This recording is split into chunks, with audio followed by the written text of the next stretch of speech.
Presented by चलिए RK music हम भोजपुरी गायक आप सबके अपन भतीजा आशिक राहुल अकेला अरे जी अजय से पैर छू के प्रणाम करो तनिए भैया। आप सबके बीच में हमारे पहल का चैत गीत जाता जना के उम्मीद बा कि आप सबके अच्छा लगी और प्यार और आशीर्वाद मिले। फिर से वही टीम जैसे कि 1 लाख भैया, बुचुल भैया, रविरंजन सवरिया जी, अरे जिया, रंजन राजा जी, अंजनी भैया, साथ में कुंदन सब जुटल भाई चैत के महीना में। अब एसएस रिकॉर्डिंग स्टूडियो में रिकॉर्डिंग होता, तो आइए गीत के भाव से सुनी सब है। 1 लाख भैया तनी पेरा तो हो।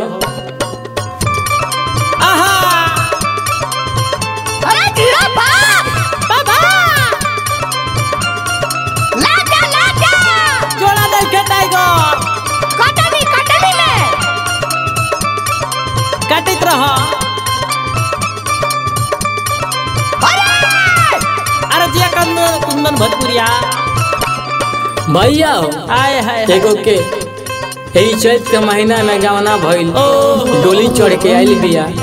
उनकर पति कह तारीखे हो, अरे तनी चल ना, 2-4 दिन के बाद बा, ओकरा बाद तो फिर साल भरी बैठ के खाई के है।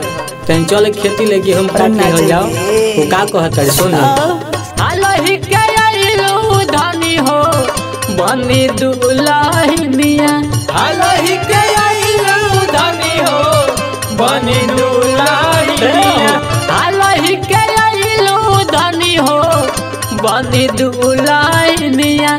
चल चल धनिया करे गेहूं के कटनिया, चल चल धनिया करे गेहूं के कटनिया, चल चल धनिया करे गेहूं के कटनिया, चल चल धनिया करे गेहूं के कटनिया।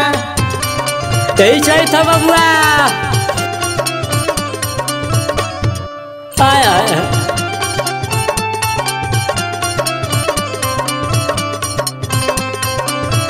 बोल कमाई देना त खैबे का धनिया रे, बोल कमाई देना त खैबे का धनिया रे।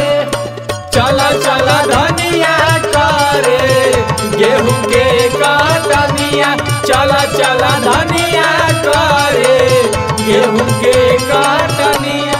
भैया और क्या कहता रे कि देखो हमारा पता बा कि तू हाले कैलू हो गवाना गाँव जब ठीक ना कही, लेकिन का करबो मजबूरी न हरे पगले, मजबूरी है कुछ कमा ले ओकरा बाद तो तू सोच ले के बैठ के खाए के हो। लेकिन चल का कर बाटे मजबूरी तारा मजबूरी बा नाती के बेटा का जरूर हो गए ना जाई ना होरबानी। 1 लाख भैया का कहतिया का बाटे मजबूरी, बाटे मजबूरी, बाटे मजबूरी, बाटे मजबूरी धनी हो मान कहनिया, बाटे मजबूरी धनी हो मान कहनिया, बाटे मजबूरी धनी हो मान कहनिया। चल चल धनिया करे गेहूं के कटनिया, चल चल धनिया करे गेहूं के कटनिया, चल चल धनिया करे गेहूं के कटनिया, चल चल धनिया करे गेहूं के कटनिया। ए हो बबुआ रे यही चैत है बाबू।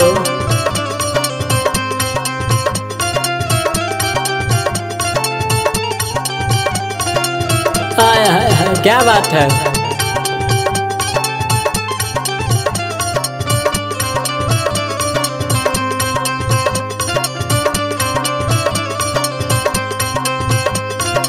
Presented by RK music world. चल चल धनिया करे गेहूं के कटनिया, चल चल धनिया करे गेहूं के कटनिया।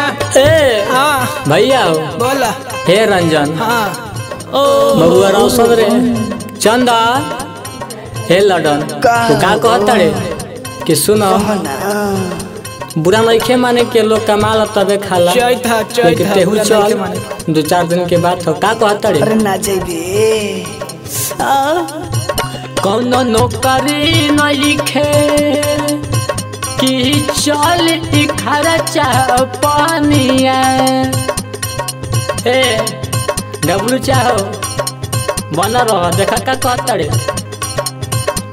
कब नोहनो करी कब नोहनो